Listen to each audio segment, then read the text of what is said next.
지금 사도 바울은 로마서 9장부터 11장까지 마음의 고통, 마음의 큰 근심으로 인하여 하나님 앞에 질문하고 있는 여러 가지 그 의문들, 질문들을 가지고 하나님 앞에 말씀을 통하여 해결함을 받고 있어요.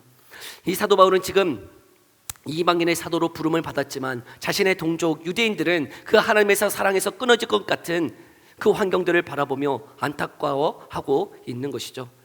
그런데 그런 의문 앞에 우리가 지난주 말씀을 살펴보았을 때 참된 이스라엘은 누구인가? 그냥 혈통적으로 육신적으로 아브라함의 자손이기 때문에 다 하나님의 자손인가? 그렇지 않다는 것을 두 인물을 통해서 우리가 살펴보았어요. 바로 이삭과 이스마엘. 여러분, 둘 중에 분명히 둘 다 혈통적으로는 아브라함의 자손이지만 누구만 하나님의 자녀라고요? 이삭, 약속을 받았던 이삭만이 하나님의 자녀가 되었습니다. 왜요? 우리는 여러 가지 의문을 제기합니다. 많은 것들을 이야기해요. 엄마가 다르니까, 또 성격이 다르니까 성격이 더 좋은 이삭을 선택했나 보다. 그러나 똑같은 엄마 리브가를 통해서 다시금 이 에서와 야곱 이 쌍둥이 중에 누가 또 선택을 받았다고요? 야곱이요. 성격적으로도 이상하고, 여러분, 뭘 행한 것 아무것도 없지만 하나님이 일방적으로 아무것도 없지만 하나님이 선택하신 그 자녀가 참된 이스라엘임을, 하나님의 주권적인 선택에 의해서 참된 아브라함의 자녀가 됨을 우리에게 말씀해 주고 있었습니다. 하나님의 이 주권적인 선택, 하나님의 선택에 의해서, 그것이 어떤 기준인지 명확하지도 않은 그 선택에 의해서 우리가 구원함을 받는데, 이것을 볼 때에 또 한 가지 의문이 들더라는 것이죠. 오늘 본문 14절인데요 함께 다시 한번 읽어볼까요? 시작. 그런즉 우리가 무슨 말을 하리요? 하나님께 불의가 있느냐? 그럴 수 없느니라. 하나님의 선택을 볼 때에 내가 행한 것 아무것도 없기 때문에, 내가 태어나기도 전에 야곱은 사랑하고 에서는 미워했다라고 하는 이 말씀을 보면서 하나님 불의하신 것 아닙니까? 하나님 불공평하신 것 아닙니까? 라고 하는 의문이 들더라는 것이죠. 하나님의 선택에 대한 의문이 있는 거예요. 하나님 너무 불공평해 보여요. 내가 한 것 아무것도 없는데 좀 이쁜 사람, 좀 잘난 사람, 선택받을 만한 사람, 그 사람 선택하여 부르셨다면 납득이 될 텐데 왜 저런 사람 선택하십니까? 왜 저 사람 믿게 하십니까? 믿지 말아야 될 것 같은 사람 믿고 믿어야 될 것 같은 사람 왜 믿지 못하게 하시는 겁니까? 하나님의 선택이 불의해 보이고 공평해 보이지 않다라는 것이죠. 그런 의문을 제기할 수 있는 것이에요. 그렇지 않습니까? 저는 세 남매 중에 막내로 태어나가지고요 집안에서 참 어렵게 컸어요. 나이 차가 조금 있었어요. 형 누나랑 나이 차이가 5살 6살 차이 났어요. 그래서 어렸을 때는요 심부름 누가 다 했냐면 제가 다 했어요. 태어나 보니까 막내인데 모든 심부름은요 제가 다 한 것 같아요. 누나 형은 공부해야 된다, 크다 막 그래서 심부름 거의 하지 않았고 제가 심부름 다 했습니다. 그런데 막내의 더 서글픈 것은 언제냐? 명절 때, 특별히 설날. 이 설날 때 이제 세뱃돈을 받지 않습니까? 세뱃돈 받을 때 막내는 얼마 받아요? 차별이 있어요.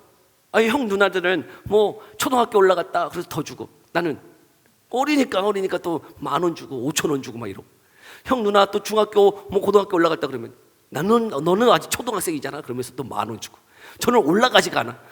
제 세뱃돈은 올라가지가 않아요. 계속 10,000원이야. 형 누나는 계속 올라가는 것 같은데 나는 계속 10,000원. 너무 슬퍼요. 심부름은 내가 다 하고 용돈을 이렇게 조금 주고 너무 불공평한 거예요. 불공평해. 그런데 이제 제가 용돈을 주는 아빠가 되었어요. 용돈을 주는 아빠가 되었을 때 애들을 용돈을 주잖아요. 세뱃돈을 주잖아요. 지금은 어떻게 줍니까? 똑같이 줘요. 세상이 바뀌었어요. 심부름을 해도요 막내가 다 하는 게 아니더라고요. 심부름도요 똑같이 한 번 하면 이놈 한 번 하면 저놈 한 번 해야 되고요. 여러분 심부름도요 막내가 다 하는 게 아니더라고요. 여러분 이 공평의 기준이 바뀌어졌어요. 세상이 바뀌었어요. 아니 왜 바뀌냐고요? 주는 입장이 되니까 막내 좀 조금 주고 싶은데 심부름 그냥 편하게 시키고 싶은데 따져요 와서 불공평합니다. 형 한 번 했으면 저 한 번 하고 이렇게 한 번씩 돌아가면서 해야지 왜 막내가 다 합니까? 막 그러면서 따지더라고요. 세상이 바뀌었어요. 질서가 바뀌었어요. 그런데 하나님의 그 선택을 바라볼 때 어떠합니까? 우리의 기준은 계속 바뀌어가는데 하나님의 선택을 바라볼 때 어떤 기준이 있어야 될 것 같은데 그 기준을 바라보면서 하나님 불공평한 거 아닙니까? 아니 선택받을 만한 사람이 선택받아야죠. 하나님의 그 선택이 불의해 보입니다 라고 이야기하고 있는 거예요. 그런 질문 앞에 오늘 성경의 두 인물을 통해서 우리에게 말씀해 주고 있는데요, 바로 모세와 애굽의 왕 바로입니다. 이 두 인물을 통해서 우리에게 하나님의 선택이 불의해 보이는 이 상황 가운데 하나님의 말씀을 통해서 우리에게 무엇이 공평인지를 말씀하고 있는데요, 먼저는 모세를 통해 하신 말씀이에요. 15절 말씀인데요, 함께 먼저 읽어볼까요? 15절 함께 읽어봅시다. 시작. 내가 긍휼히 여길 자를 긍휼히 여기고 불쌍히 여길 자를 불쌍히 여기리라 하셨으니. 아멘. 지금 하나님의 선택을 바라볼 때 공평하지 않아요, 불의해 보여요 라고 할 때 지금 이 말씀을 통해서 우리에게 해답을 주기를 원하시는 거예요. 그래서 지금 이 모세에게 하신 이 말씀을 해답으로 들려주고 있는데 이걸 읽을 때 그렇지 납득이 되십니까? 이 말씀을 이렇게 읽으면, 이 말씀을 읽을 때 이 문제에 대한 해결이 되어지세요? 저만 어려운 거예요? 여러분들은 딱 읽으면 그렇지 이 말씀이 무슨 말씀이구나 막 딱 해석이 되어지십니까? 저는 너무나 어렵더라고요. 이게 도대체 무슨 말씀인가? 여러분, 이 말씀이 지금 어떤 배경하에서 모세에게 하신 말씀이냐면, 모세가 시내산에서 그 십계명을 받아가지고 내려왔어요. 내려왔는데 지금 밑에서 이스라엘 백성들이 무엇하고 있습니까? 금송아지를 섬기고 있네요. 그때 하나님의 진노가 내려져요. 그래서요 약 3,000명 가량이요 죽임을 당하게 되어졌어요. 그 이후에 지금 모세가 하나님 앞에 나아가 이 이스라엘 백성들을 긍휼히 여겨달라고 살려달라고 하나님 앞에 기도해요. 그때에 들려주신 말씀이에요. 우리 출애굽기 말씀으로 한번 살펴볼까요? 출애굽기 33장 19절의 말씀이에요. 함께 읽어봅시다. 시작. 여호와께서 이르시되 내가 내 모든 선한 것을 내 앞으로 지나가게 하고 여호와의 이름을 내 앞에 선포하리라. 나는 은혜 베풀 자에게 은혜를 베풀고 긍휼히 여길 자에게 긍휼을 베푸느니라. 아멘. 하나님 불의하신 것 아닙니까? 하나님의 선택이 공평한 것 맞습니까? 라고 하는 의문 앞에 지금 이 말씀, 모세에게 하셨던 이 말씀을 지금 바울을 통해서 들려주고 있는 거예요. 근데 왜 이 말씀이 왜 이해가 안 되는가? 그 이유는 다른 게 아니었어요. 긍휼이라고 하는 그 단어의 뜻을 잘 모르고 있기 때문이다 여겨지더라고요. 긍휼이 뭡니까? 긍휼. 제가 사전적인 의미를 찾아보았어요. 이렇게 적어져 있더라고요. 가엾게 여겨 돌보아 줌. 가엾게 여겨 돌보아 줌이라고 했는데 이 해석 가지고는 충분하지가 않더라고요. 이 말씀을 해석하기에. 여러분, 긍휼은 누가 베푸는 거예요? 가진 사람이 베푸는 거예요. 근데요, 긍휼 받는 사람, 왜 받는 거예요? 긍휼을 베푸는 사람은 능력이 있는 사람이어야 돼요. 근데 왜 긍휼을 받는 거죠? 왜 은혜를 받는 거예요? 어떤 자격이 있는 거예요? 조건이 있는 거예요? 있어요, 없어요? 없어요. 긍휼은, 여러분, 긍휼은 내 마음이에요. 제 마음이라고요. 긍휼을 베풀든 말든 그것은 제 마음이죠. 이해되세요? 힘 있는 사람, 능력 있는 사람이 정말 가엾게 여겨서 불쌍히 여겨서 내가 은혜를 베풀든 말든 그 결정권은 여기에 있는 게 아니에요. 받는 사람에게 있는 게 아니라고요. 주는 사람에게 있는 거예요. 제가 어렸을 때 광주에 살았는데 광주 시내를 나가면요, 그렇게 이렇게 리어카를 끌고 이게 다리에는 고무 타이어 같은 뭐 이상한 거를 이렇게 꽁꽁 묶고요, 분명히 다리가 있는 것 같은데 그 리어카를 끄시면서 구걸하시는 분들이 여러 명 계셨어요. 그런데 그 어렸을 때 그분들에게 바라볼 때 긍휼의 마음이 있더라고요. 왜냐하면 다른 게 아니고 찬양 소리 때문에. 다른 거 틀어놓고 했었으면 뭐 이렇게 목탁 두드리는 소리 틀고 했었으면 안 줬을 파인데 꼭 찬양을 틀고 그렇게 구걸하시는 분들이 많으셨어요. 그래서 그때 어른 나이지만 꼭 돈이 있으면 드렸던 기억이 있어요. 그런데 혹 두 명이 계셔. 두 명이 있는데 제가 한 사람은 주고 한 사람은 안 줬다고 생각해 보세요. 근데 못 받은 사람이 갑자기 일어나가지고 나는 왜 돈 안 주세요? 왜 이 사람만 주고 나는 안 줘요? 라고 이야기한다면 이게 합당합니까? 이렇게 물어봤는데 제가 1부 때 이제 주일학교 교사들과 이 말씀을 먼저 나눴는데 그럴 수 있다는 거예요. 불공평하다고 얘기할 수 있어요 라고 저 깜짝 놀랐어요. 불공평하다고 얘기할 수 있다고 막 이렇게 말씀하시더라고요. 깜짝 놀랐어요. 그래서 한 가지 더 생각해냈어요. 여러분, 부영회장님이 지금 몇 년 전인가 며칠 전인가 기사로 이렇게 봤을 때 동네 사람 자신이 살았던 죽동마을 사람들에게요 1억씩을 다 나눠줬대요. 그리고 어렸을 때부터 함께 살았던 동기들, 친구들, 군대 동기, 대학 동기, 지금 살아있는 동기, 나이가 많으시더라고요. 지금 살아있으면 동기고 나를 아는 모든 사람들에게 1억씩을 다 나눠줬어요. 얼마를 나눠줬냐? 1,400억 가량을 나눠줬대요. 1,400억. 1,400억을 나눠주셨어. 죽동마을에 산다는 이유 하나만으로. 근데 만약에 죽동마을이 아니고 죽서마을에 내가 살았어. 죽서마을에 내가 살았어요. 근데 죽서마을 사람들이 가서 막 얘기하는 거예요. 부영회장한테. 아니, 왜 죽서마을은 안 줍니까? 왜 죽동마을만 주고 죽서마을은 안 줍니까? 라고 이야기할 수 있나요? 이야기할 수 있어요? 가슴을 칠 뿐이죠. 내가 죽서마을에 태어난 것을 가슴을 칠 뿐이지 그것을 불공평하다고 불의하다라고 이야기할 수 있냐고요. 그 회장님 모르고 산 것이 그냥 한일 뿐이지, 여러분, 그것이 불공평하다고 누가 얘기합니까? 그렇죠? 이 이야기 할 때는 다 납득이 되더라고요. 돈 얘기할 때 부영회장님 얘기하니까 다 납득이 됐어요. 여러분, 이 국률은 베푸는 자가 아무 자격, 아무 공로 없이 그냥 자기가 하고 싶은 대로 베푸는 거예요. 이해되세요? 하나님이요, 저와 여러분들을 누군가를 선택하셨어요. 하나님이 국률이 여길 자를 국률이 여긴다고요. 그 국률에 대해서 왜 나는 선택하고 저 사람은 선택하지 않았습니까? 이것이 불의합니다, 불공평합니다 이야기할 수 있는 주제인가요? 그렇지 않음을 이야기하고 있는 거예요. 국률은 그 국률을 베푸는 자가 자기의 그 주권적인 선택에 의해서 국률이 여길 자 내가 국률이 여긴다는데 뭘 이게 불의하다고, 이게 불공평하다라고 이야기할 수 있느냐라고 반문하고 있는 거예요. 이해되십니까? 하나님의 그 국률은 받은 자는 은혜예요. 은혜는 뭡니까? 받을 자격이 없는 자에게 베푸시는 하나님의 호의예요. 사랑이에요. 나는 아무런 자격이 없어요. 내가 한 거는 아무것도 없어요. 그런데 하나님이 내게 은혜를 베풀어 주신 것이 어떠한 거예요? 감사할 뿐이죠. 감사할 뿐이지 그것이 하나님의 국률을 받았는데, 그 은혜를 받았는데 불공평합니다, 불의합니다 라고 할 그런 이야기를 할 내용이 아니라는 거예요. 그럼에도 불구하고 우리는 이 말씀을 들었을 때 그럼에도 또 한 가지 의문이 있어요. 때로는 우리가 전도를 하잖아요. 전도를 할 때 어떤 사람은 믿어, 근데 또 어떤 사람은 안 믿어요. 그 안 믿는 사람을 바라볼 때 어떤 생각을 하십니까? 저 사람은 하나님이 선택해서 믿는 것 같고, 저 안 믿는 사람은 하나님이 선택하지 않아서 안 믿는 거 아닌가?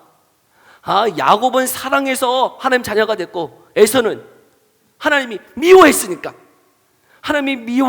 지금 하나님을 안 믿는 것 아닙니까? 라고 할 때 이런 생각을 할 수 있더라는 거죠.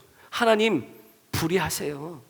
저 사람 하나님 믿을 것 같은데 하나님이 선택하지 않아서 믿지 않는 것 아닙니까?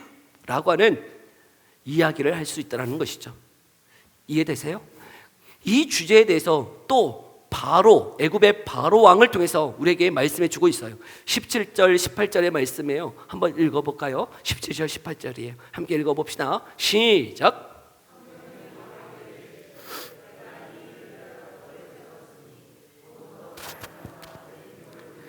내 이름이 온 땅에 전파되게 하려 함이라 하셨으니, 그런즉 하나님께서 하고자 하시는 자를 긍휼히 여기시고 하고자 하시는 자를 완악하게 하시느니라. 아멘. 모세에게 하셨던 말씀과 똑같이 바로에게 하셨던 이 말씀을, 그 해결책을 우리에게 주심에도 불구하고 이 말씀을 읽을 때 또 이해가 안 돼요. 도대체 이 말씀을 왜 주셨는가? 여러분, 이 바로에게 하신 말씀 무슨 의미냐면, 바로에게 그 하나님의 능력, 하나님의 그 살아계심을 보여주셨나요? 안 보여주셨나요?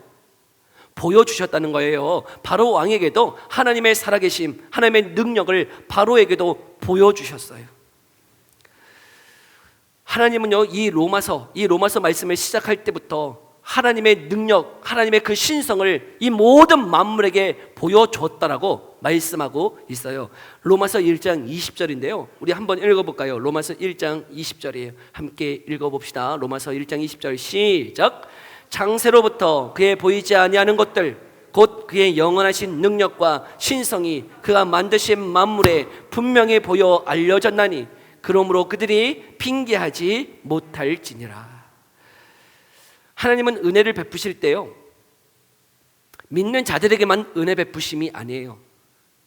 모든 자들, 믿지 않는 자들에게도 하나님은 은혜를 베푸세요. 그런 은혜를 일반 은혜라 그래요. 일반 은혜. 그 일반 은혜에는 무엇이 있는가? 마태복음 5장 45절에는 이렇게 말씀하고 있는데요. 함께 읽어볼까요? 시작. 하나님이 그 해를 악인과 선인에게 비추시며 비를 의로운 자와 불의한 자에게 내려 주십니다. 하나님이 이 일반적인 모든 은혜, 비를 내리시고 해를 비춰주시고 공기를 주시고 이 땅에 살게 하시는 그 모든 것이 하나님의 은혜예요. 이게 자연적으로 그냥 스스로 내려지는 게 아니고요, 이 모든 것을 주관하고 계시는 하나님의 은혜인데, 믿는 자나 믿지 않는 자나 모든 자에게 하나님의 은혜를 베풀어 주시더라는 것이죠. 그래서 그 하나님의 신성과 능력이 모든 자에게 핑계하지 못하도록 다 비춰 주셨다는 거예요. 그럼에도 불구하고 바로는 그 하나님의 능력, 특별한 능력, 그 이스라엘에게 행하신 하나님의 능력을 보았음에도 불구하고 왜 바로는 그 하나님을 믿지 않았던 것일까요? 왜요? 오늘 28절에 보면 그 하나님이 그들을 완악하게 하셨다라고 말씀하고 있어요. 출애굽기 말씀도 보면 하나님이 바로의 마음을 어떻게 하셨대요? 완악하게 하셨다라고 말씀하고 있어요. 아, 내가 그럴 줄 알았어. 바로가 하나님을 안 믿었던 것은 하나님이 그 마음을 완악하게, 강팍하게 하셔서 믿지 않은 것 아닌가? 라고 생각할 수 있다는 것이죠. 지금 잘 듣고 계세요? 이해되세요? 아, 저 사람이 지금 하나님을 안 믿는 것은 그 마음을 하나님의 능력과 신성 분명히 보여주셨음에도 불구하고 믿지 않는 것은 하나님이 그 마음을 완악하게 해서, 강팍하게 해서 하나님이 우리의 마음을 비비 꼬아 넣어서 그래서 하나님을 믿지 않는 것 아닌가? 라고 생각하게 합니다. 그러나 여기 완악하게 했다라고 하는 그 의미가 하나님이 우리의 마음을 비비 꼬아 놓았다, 하나님이 우리를 강팍하게 해놓았다라고 하는 의미가 아니에요. 그러면 이 의미가 무엇인가? 이미 로마서를 시작할 때부터 말씀하고 계셨던 것이 있어요. 우리 1장 24절로 가볼까요? 로마서 1장 24절이에요. 로마서 1장 24절,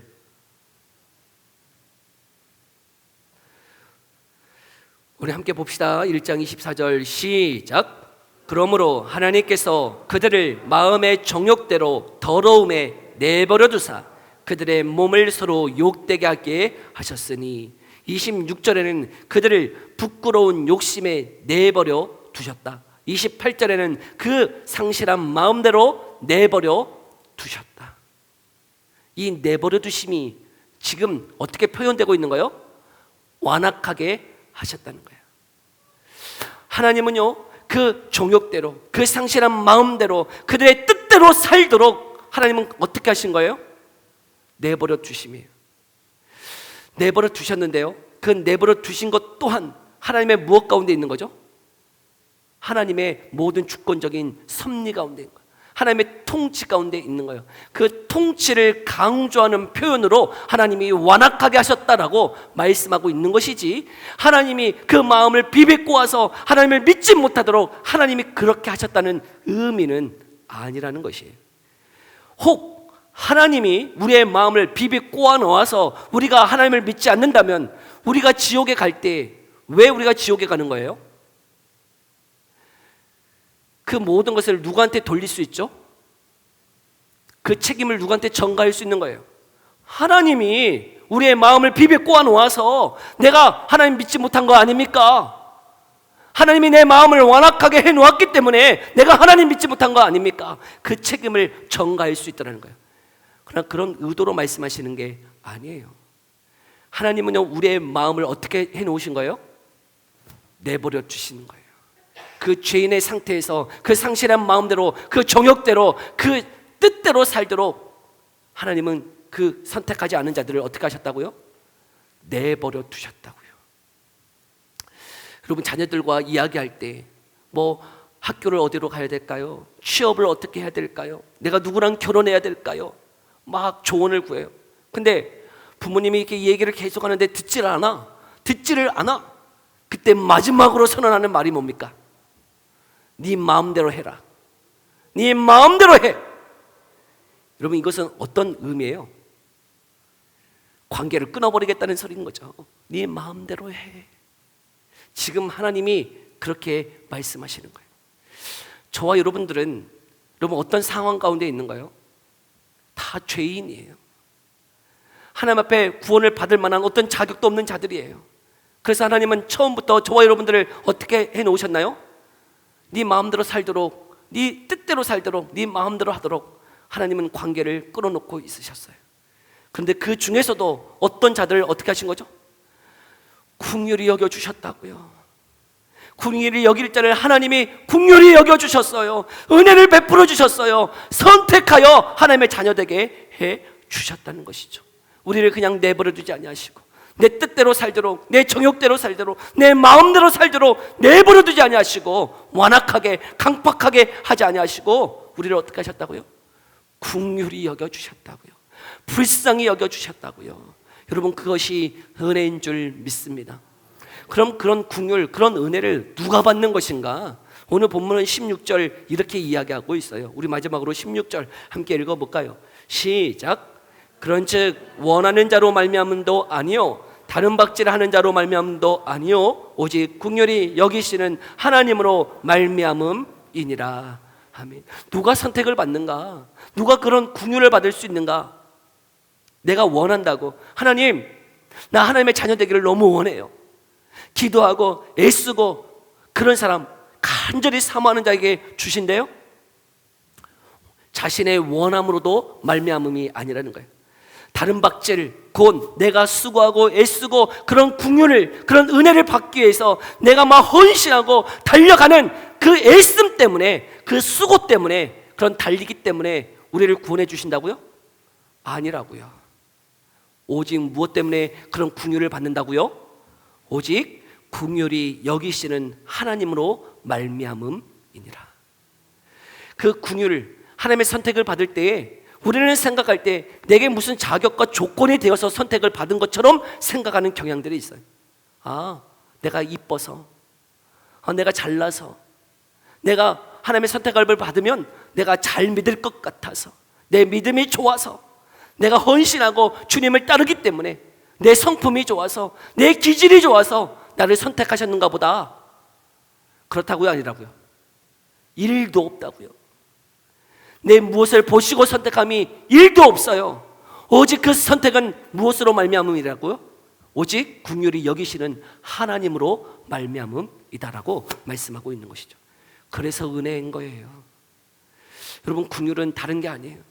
내게는 자격이 하나도 없어요. 내가 선택받을 그런 조건도 하나 없어요. 그럼에도 불구하고 하나님이 저와 여러분들을 긍휼히 여겨주셨어요. 그냥 내버려 두셨다면, 우리 강팍한 심령대로, 내 정욕대로, 상실한 마음대로 살아가도록 내버려 주셨다면 어떻게 되는 거예요? 영원한 심판이 있을 뿐이에요.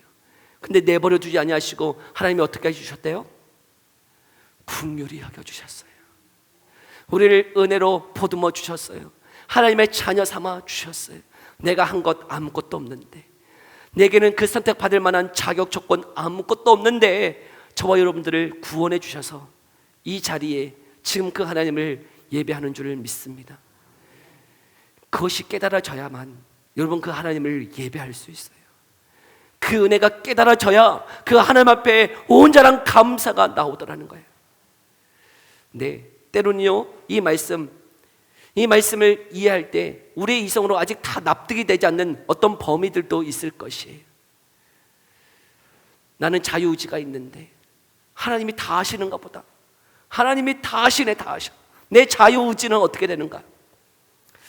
여러분, 이 두 개가 충돌될 때가 있어요. 내 자유의지와 하나님의 그 주권적인 선택이 충돌될 때가 있어요.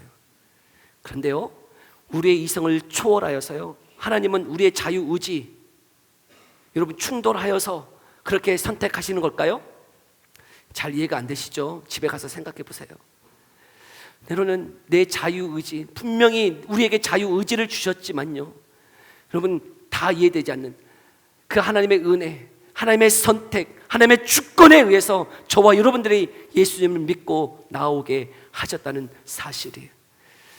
내 충돌이 돼요. 그럼에도 불구하고요, 그 하나님의 은혜 앞에 감사하며 걸어갈 수 있기를 간절히 소망해요. 그 하나님 앞에요 기꺼이 우리의 삶을 드리기를 소망해요. 순종하며 걸어가기를 소망해요. 그 은혜가 깨달아져야 되는 거예요. 여러분, 그 은혜를 우리에게 달라고 간구하며 걸어가는 저와 여러분의 삶 되어지기를 간절히 소망합니다. 우리 함께 기도하며 나아갑시다.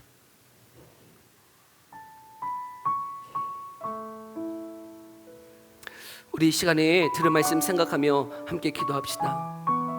하나님, 우리에게는 하나님의 긍휼을 받을 만한 아무런 자격도 아무런 조건도 없음에도 불구하고 우리를 내버려 두지 아니하시고 우리를 강팍하게 만들지 아니하시고 하나님 우리를 긍휼히 여겨주셔서 하나님의 자녀 삼아주시니 너무나 감사합니다.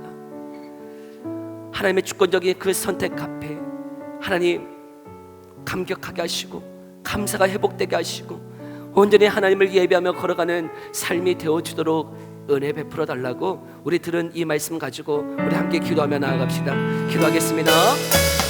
살아계신 하나님 감사합니다.